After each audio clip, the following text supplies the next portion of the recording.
আসসালামু আলাইকুম। আজকের আলোচনা তড়িঘড়ি নির্বাচন।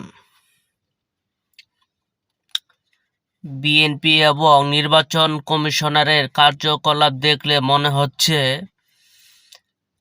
যে তাড়াহুড়া করে একটা নির্বাচন দিয়ে কোনো দলকে ক্ষমতা বসায় দিতে পারলে তারা বেঁচে যায়। যেমনটা আওয়ামী লীগের সময় আমরা দেখছি, 14তে দেখছি, 18তে দেখছি এবং 24-এ দেখছি যে কোনো উপায়ে নিজের দলের প্রার্থীদের দিয়ে বিরোধী দল বানায় একটা নির্বাচন করে জাতিকে দেখানোর জন্য যে আমরা নির্বাচন করছি। আসলে কি সেটা গ্রহণযোগ্যতা হয় না। তো বর্তমানে মানুষ চাইতেছে একটা, নির্বাচন কমিশনার করতেছে একটা, সরকার করতেছে আরেকটা, এবং বিএনপি তার উল্টা স্রোতে যাচ্ছে। তার কারণটা হচ্ছে বিএনপি মনে করতেছে যে তারা দেরিতে ভোট হলে তারা ক্ষমতায় যেতে পারবে না, এবং তারা মনে করতেছে যে তাদের বিরুদ্ধে ষড়যন্ত্র করতেছে।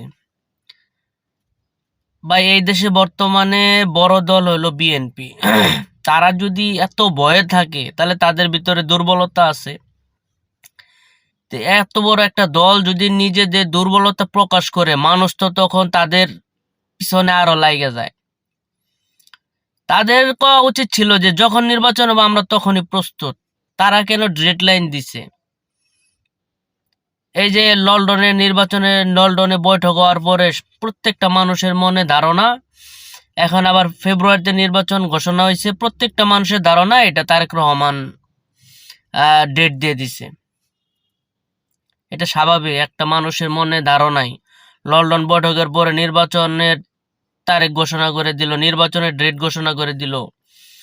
এখন সংস্কারের আলাপ হচ্ছে না, বিচারেরও কোনো আলাপ হচ্ছে না, খালি নির্বাচন আর নির্বাচন। একটা নির্বাচনে কি একটা দেশের সমস্যা সমাধান হয়?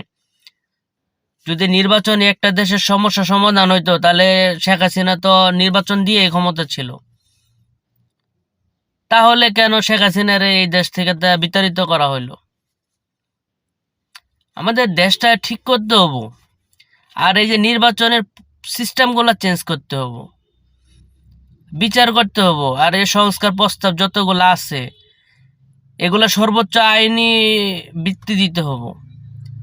তা নাইলে পরবর্তী যে সংসদ আসবে তারা এগুলার একটা কাজও করবে না, এটা ধরে রাখেন। তারা বলে আমরা যা সংসদে করব, সংসদে একটা কাজও করবে না। তখন এগুলা সব ছুঁড়ে ফালাই দিব যে ধর এগুলা কোনো কাজের না। জনগণকে সাবধান হইতে হবো।